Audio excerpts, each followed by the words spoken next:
They say that money doesn't grow on trees, but the truth is that the modern banking system creates currency far faster than trees can grow.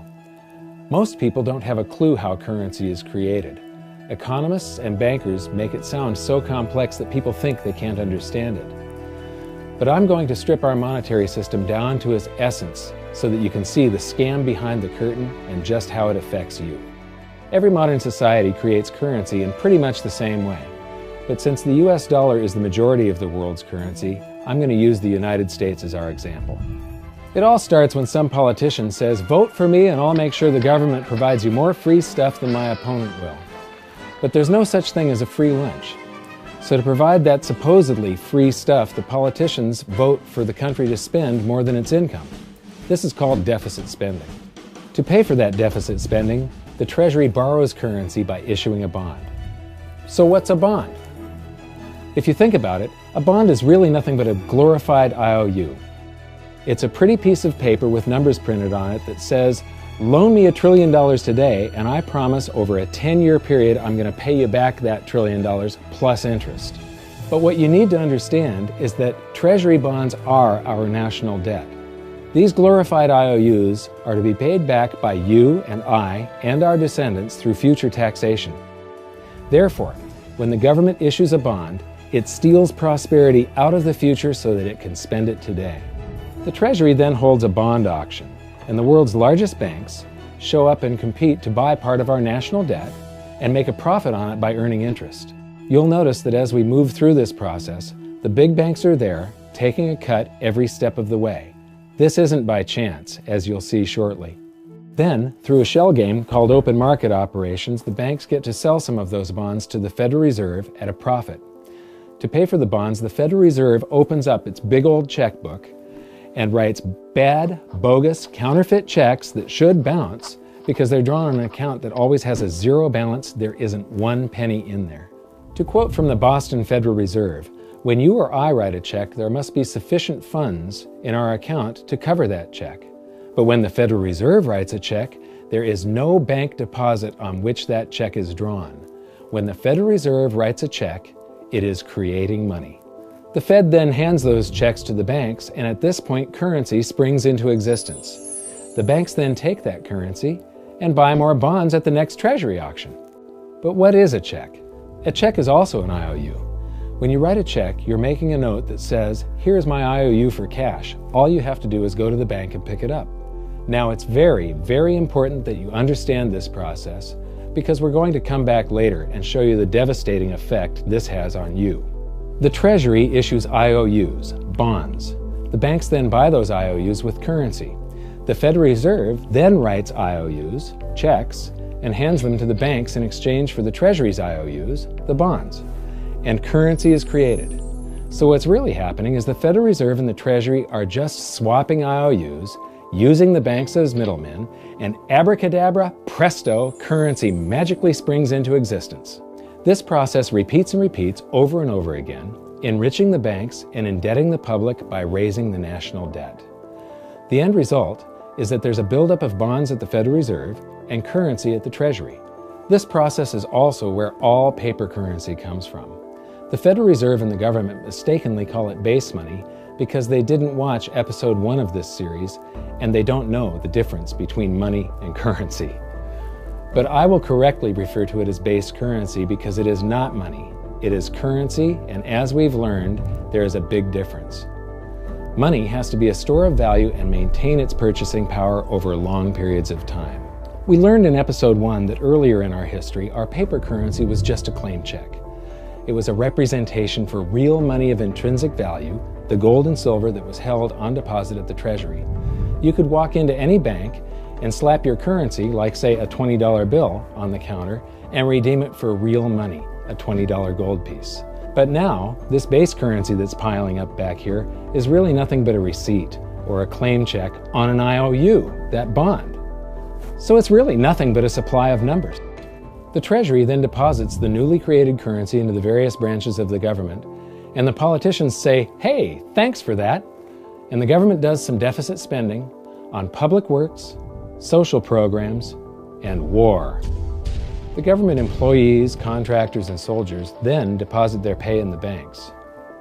Now, this may come as a shock to you, but when you deposit your currency with the bank, you're not actually depositing it into an account to be safely held in trust for you. Instead, you're actually loaning the bank your currency, and within certain legal limits, they can do with it pretty much anything they please. This includes gambling in the stock market and loaning it out, at a profit, of course. Now this is where the machine of currency creation really gets cranking, because this is where something called fractional reserve lending comes into play. Fractional reserve lending is exactly what it says. The banks are allowed to reserve only a fraction of your deposit and loan the rest out. Although reserve ratios may vary, I'm going to use a 10% reserve ratio as our example. If you deposit $100 in your account, the bank can legally take $90 of it and loan it out without telling you. The bank must hold $10 of your deposit in reserve just in case you want some of it. These reserves are called vault cash. But why does your bank account still say you have $100 if the bank has stolen $90 of it? Because the bank left IOUs it created, called bank credit, in its place. Now I know this sounds crazy, but here it is in black and white from the Fed. Commercial banks create checkbook money when they grant a loan simply by adding new deposit dollars in accounts on their books in exchange for a borrower's IOU. These are nothing but numbers that the banks type into their computers. And even though these bank credit IOU numbers are very different from base currency numbers, because they only exist in computers, they are still currency. So now there is $190 in existence. Now the reason people take out loans from the banks is to buy something. They're going to buy a house or a car or something like that. So the borrower takes the $90 that the bank loaned to him from your account and he pays the seller of the item. But then the seller deposits that currency into his account and his bank loans out 90% of that and leaves bank credit numbers in its place. So now there's $271 in existence. This process repeats and repeats until under a 10% reserve ratio, an initial deposit of just $100 can create up to $1,000 of bank credit, all backed by $100 of vault cash, just 10%. But as I said, reserve ratios vary wildly. On some deposits, it's 10%, on others, it's 3%, and on some forms of deposits, reserve requirements are 0. The result is that the expansion of the currency supply by the banks is far greater than even this example would lead you to believe. So once again, when currency is deposited in the banks get to lend it out, and then it gets redeposited and relent, redeposited and relent, redeposited and relent over and over again, creating bank credit all the way. This is where the vast majority of our currency supply comes from.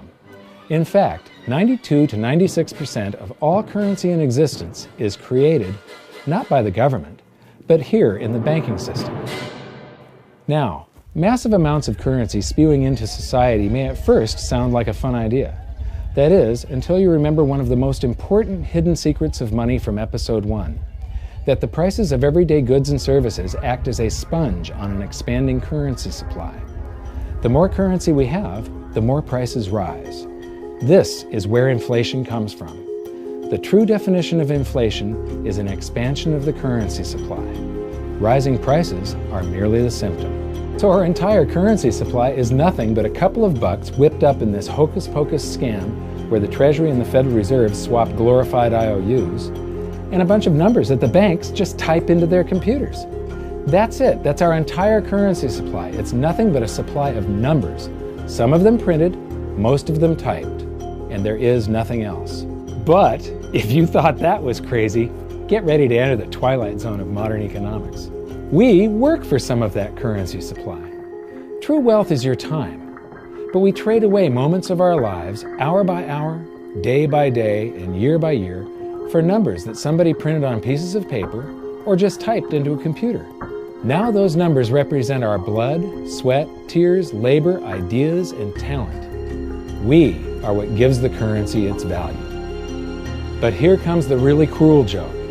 We work hard so that we can save some of that currency, so that we can pay the tax collector in the United States, it's known as the IRS, They then turn it over to the Treasury so that the Treasury can pay the principal plus interest on that bond that the Federal Reserve bought with a check drawn on an account that has nothing in it. Now let's do a recap on this section, because this is where the system begins to rob you and I on a massive scale. Much of our taxes are not used for schools, roads, and public services, but to pay interest on bonds that the Federal Reserve bought with a check drawn on an account that has nothing in it. The Federal Reserve is committing fraud. But here's one of the biggest secrets of them all. Before the establishment of the Federal Reserve, there was no need for personal income tax.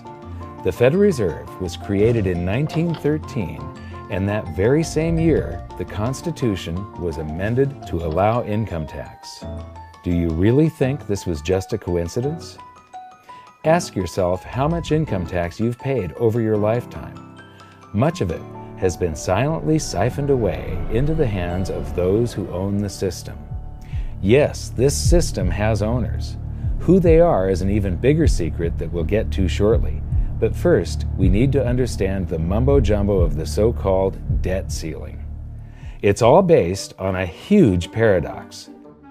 There was interest due on that bond, and there was interest due on every one of those loans that the banks made. That means that there is interest due on every dollar in existence. Let me ask you something. If you borrow the very first dollar into existence, and that's the only dollar that exists on the planet, but you promise to pay it back plus another dollar's worth of interest, where do you get the second dollar to pay the interest? The answer is that you have to borrow that one into existence and promise to pay it back with interest as well. So now there are $2 in existence, but you owe $4, and so on and so on. The result is there's never enough currency to pay the debt. There is always more debt in the system than there is currency in existence to pay the debt. Therefore, the whole system is impossible. It is finite. It will come to an end one day. What would happen if the government stopped borrowing to do deficit spending? Are the payments on those treasury bonds going to stop? What would happen if the public stopped borrowing and going deeper into debt? Are your house and car payments going to stop? No. There is a payment due every month on the principal plus the interest on every dollar in existence, and those payments do not stop. If we stop borrowing, then no new currency is created to replace the currency that we used to make those payments. Whether you're making a payment on a loan or paying tax to make a payment on a bond, the portion of the payment that goes to pay off the principal extinguishes that portion of the debt. But the debt also extinguishes the currency. Currency and debt are like matter and antimatter. When they meet, they annihilate each other. If we just pay off the principal only on all the loans and bonds that exist, the entire currency supply just vanishes. So if we don't go deeper into debt every year, look what happens. The whole thing goes into a deflationary collapse under the weight of those payments. Politicians and pundits alike talk about balancing the budget, paying down the debt, and living within our means. They don't understand that that is deflationary. It is impossible to do under our current monetary system without collapsing the whole economy. This is why any talk of a debt ceiling is not only ridiculous, it's delusional. The system is designed to require ever-increasing levels of debt just to continue. And that's why politicians will always kick the can down the road and raise this so-called debt ceiling over and over again until the whole system finally collapses under its own weight. In other words, they don't want it to collapse on their watch. The Founding Fathers of the United States knew the dangers of central banking and fought to free themselves from this very thing. The Revolutionary War started out as a tax revolt, but now we must pay tax just to have a monetary system. Having just suffered through the hyperinflation of the continental dollar, which was printed into oblivion to finance the Revolutionary War, they understood the dangers of fiat currency and debt-based monetary systems. So to protect future generations from institutional theft and out-of-control government, they wrote into the Constitution that only gold and silver can be money for the simple fact that you can't print them. Our current system is not only unconstitutional, but it robs us of the liberty and prosperity our forefathers fought and died for.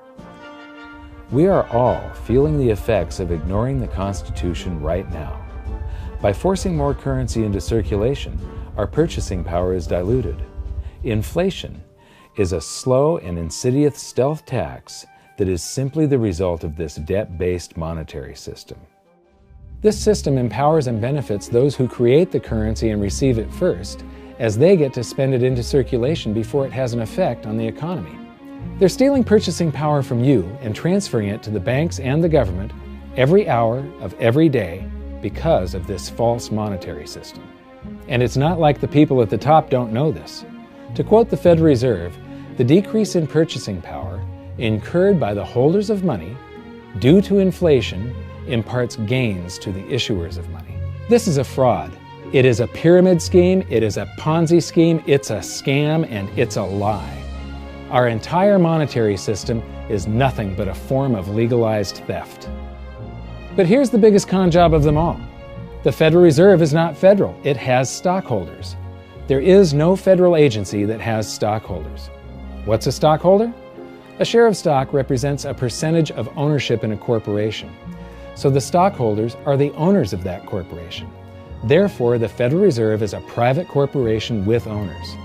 And you can see it for yourself if you go to the Federal Reserve's website, and it will say, the stockholders receive an annual dividend of 6%. Now we know that the stock in the Federal Reserve was originally issued to the largest banks in the United States. But because of mergers and acquisitions through the years, you can't actually trace who owns the stock in the Federal Reserve. That's a very closely guarded secret. My guess would be that the owners are those primary dealers, the banks that get to make a profit by selling part of our national debt, those bonds, to the Federal Reserve, who buys them with a check from nothing. Then we pay tax to pay the principal and the interest on those bonds so that the Federal Reserve can pay the banks a 6% dividend. Don't be alarmed if you don't quite comprehend the deception of this system at first glance. Very few people do. It is purposely complex. The economist John Maynard Keynes once wrote, "By this means, government may secretly and unobserved confiscate the wealth of the people, and not one man in a million will detect the theft." I believe that presented correctly, anyone can understand this system, regardless of how complex it is. So let's do a recap and break it down even more. The way the system works is that, step 1, the government creates glorified IOUs. These bonds increase our national debt and put the public on the hook to pay it back. Step 2, IOUs are swapped to create currency. The Treasury sells the bonds to the banks. The banks then turn around and sell our national debt at a profit to the Federal Reserve, which they probably own. The Federal Reserve then opens its checkbook that doesn't have a penny in it and buys those IOUs with IOUs that it writes, checks, on a checking account that has a zero balance. Then they give those checks to the banks and currency just springs into existence, and then the whole process repeats. This results in a buildup of bonds at the Federal Reserve and currency at the Treasury, which is really just a supply of numbers. The Treasury then deposits the numbers in the various branches of the government, and we get to step 3. The government spends the numbers on promises, public works, social programs, and war. Then the government employees, contractors, and soldiers deposit their pay into the banks, and we get to step 4, where the banks multiply the numbers by magically inventing more IOUs through fractional reserve lending, where they steal a portion of everyone's deposit and lend it out. That currency gets redeposited, and then a portion is stolen again, and the process repeats over and over, magnifying the currency supply exponentially. Then we work for some of those numbers, which brings us to step 5, where our numbers are taxed. We pay tax to the IRS, who then turns our numbers over to the Treasury, so the Treasury can pay the principal plus the interest on bonds that were purchased by the Federal Reserve with a check from nothing. Then we get to step 6, the debt ceiling delusion. The system is designed to require ever-increasing levels of debt and will eventually collapse under its own weight because politicians always kick the can down the road. They don't want it to collapse on their watch. And finally, step 7, the secret owners take their cut. The world's largest banks own the Federal Reserve. Those banks make a profit selling our national debt to the Fed. They make a profit when the Fed pays them interest on the reserves held at the Fed, and the Fed pays them a 6% dividend on their ownership of the Fed. This system is fundamentally evil. It funnels wealth from the working population to the government and the banking sector. It is the cause of the artificial booms and busts of modern economies, and it causes great disparity of wealth between the rich and the working class. And it is only possible because we no longer use real money, we use currency. But worst of all, it is a form of enslavement. Bond is the root word of bondage. Whenever a government issues a bond, it is a promise to make us pay tax in the future. Nobody asked you if you wanted to pay tax today for the prosperity we all enjoyed in the last century. Nobody is asking our children if they want to work hard in the future to pay for the prosperity we're enjoying now. George Washington once wrote to James Madison, "No generation has the right to contract debts greater than can be paid off during the course of its own existence." By stealing prosperity from tomorrow so we can spend it today, we enslave ourselves and future generations.